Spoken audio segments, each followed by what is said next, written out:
Para malaman din po pala kung full charge na yung battery mga lodi, kapag ka full bar na po yung sign ng battery na yan, tapos yung araw niya hindi na po nagbi-blink, ibig sabihin hindi na po nagcha-charge. Full charge na po yung battery noon. Kaya maganda po may controller. Yun, papunta kami sa bangka mga lodi, kasama ko si Airpat. Yan sa likod. Siya yung senior foreman ngayon. May gagawin kasi kami. Nag-dry dock ako gawa ng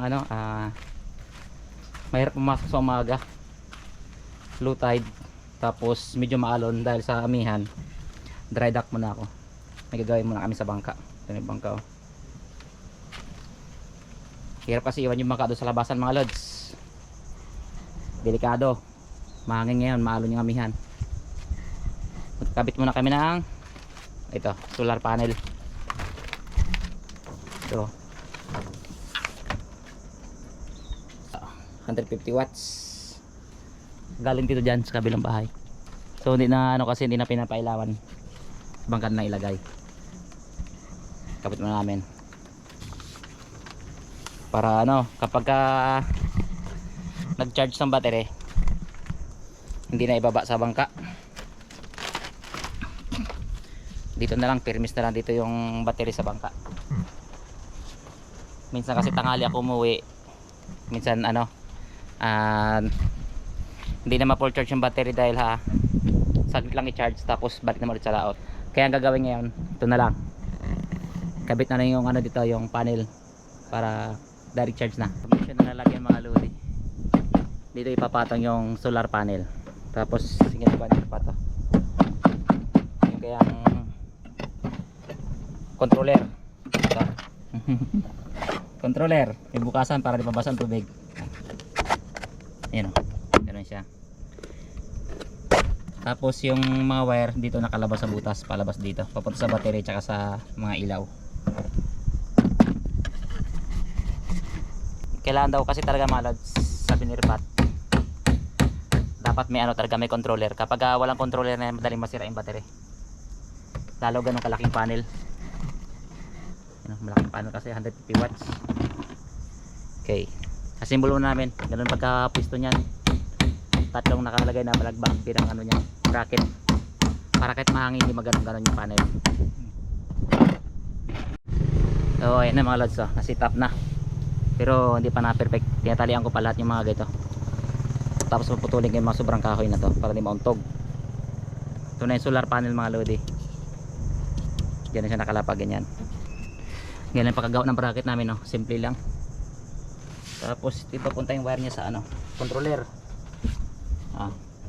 Yan, nag-charge na siya. 13.6 yung pasok ng kuryente. Ayan, yung naka-indicate na rin ng battery. Ito yung galing sa solar panel. Yan, ito. Ano siya? Kakabit dito. Tapos dito naman para sa battery. Ito na. Ito. Testing pa lang yan. So gumagana naman. Kapag matindi ang init mga lods, mataas ding yan. Yan, yung niya, voltage meter. Umabot ng 15 yan mga lodi pag malakas ang init. Kaya kailangan ng ng ganito, controller para fix pa rin labas niya, 12 volts pa rin papunta sa battery. Yan o. Nag-charge na siya mga lods, basta kaya nagka-blank blank. Yan, ibig sabihin nag-charge sa battery. Ito na. Magabili pa kami ng malaking battery para fix na siya dito sa bangka. Dito lagay sa ilalim. Yan. Tapos hindi na kayo makakabit sa ilaw. Dapat kasi sa ilaw dito ang kakonek, pero hindi na kayo maglagay dyan. Dito na kami direct sa battery. Okay. Fix ko muna yung mga tali niya para sigurado hindi mabaklas pag malakas yung hangin. Kasi delikado, baka pagdating sa laot maglipad. Okay. Tabay lang, sit up na namin na maayos para sigurado matibay. Dahil medyo malapad kasi ito mga lods. Ha? Pwede. Ito na mga lodi. Yan ang sit up niya mga lods. Kaya nagdagdag kami sa taas ng kahoy para dito kasi nakalagay yung trapal. May kabit ko yung trapal sa taas yung solar. Okay. Yan na siya. Okay. Malaman to pag mahangin mga lods pag sa laot kung kaya bang tanggalin, pero hindi yan kasi nakatali naman to, nakapako na yun, nakatali pa ito, nakafix, doble-doble tali. Tsaka dun sa likod There is one sa likod yan. You know. Tingin ko hindi naman siguro kaya. Uuga siya, uuga, pero hindi na as in mababaklas. Okay. Ito yung controller niya. May takip din para kahit magulan hindi mabasa. Ang ginawa ni Repat. Cell dyan sa loob. Dito lang nakalago sa ilalim yung wire. Ayun, oh. Buksan natin, tinatin ng ano. Yun. Kahit na medyo padilim na mga lods, yung araw nakalubog na yata, nagka-charge pa rin siya. Ayan, oh. Malalaman po pag nagka-charge mga lods kasi yan nagka-blink-blink, may araw na yan. Pumapasok na kuryente is 12.9 na lang. Kapag hindi na po nagbi-blink yung mga load, ibig sabihin hindi na siya nagka-charge. Para malaman din po pala kung full charge na yung battery mga lodi, kapag ka full bar na po yung sign ng battery na yan, tapos yung araw niya hindi na po nagbi-blink, ibig sabihin hindi na po nagcha-charge. Full charge na po yung battery noon. Kaya maganda po may controller. Takpan natin para hindi mabasa ng ulan o kaya na dagat. Yan, para safety ang controller. Ang gawin ni Repat. Ting wire papunta sa ilalim, galing sa solar, ito papunta sa battery. Nilagay ko na sa ilalim. May sinaling battery. Yun. Pag nakabili ako ng malaking bago, dito na rin lalagay yung battery mga lads. Isang bagong battery. Para fix na. Hindi na ako magbubuhat-buhat ng battery araw-araw na para i-charge. Dadalhin doon sa bahay para mag-charge ng battery. Minsan kasi pag natatanghalian ako sa laot, hassle pa para ano, yung battery na ilaging ko lang sa charge. Kasi minsan mga lads, kakawya ko na sa 11 AM na. So pagka 4 AM balik na ulit travel palaot, yung charge ng battery kulang ilang oras lang. Kaya ito na solusyon para kahit na nasa laot, basta may sikat ng araw o kaya abutan ng araw, nagcha-charge siya. Okay, yun, kabit ko muna yung trapal para sit up na nakikita na hindi sa gabal ito sa trapal.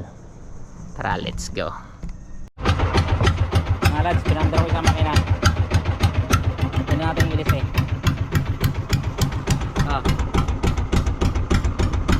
Naibat ng ilis. Ayan. Yan yung alignment ng ano na yung mga lods. Yung makina. Importante tuwid yung ihi para hindi malikot. Hindi papalag. Hindi makati sa ilong.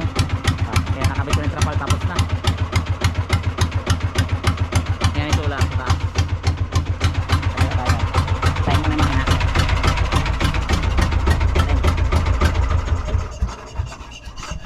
Ito na yung solar. Yan na itsura niya mga lodi. Oh. Nasa taas. Ito yung trapal. Sa taas yung solar panel. Okay. Na, goods na goods. Ready na pumalaot. Sana ano, magtaas ng tubig sa umaga para makapasok na yung bangka. Baba ko na ito sa na araw siguro. Okay, tara, let's go. Ito yung task of the day ko mga lods. Ito yung natapos ko ngayong araw.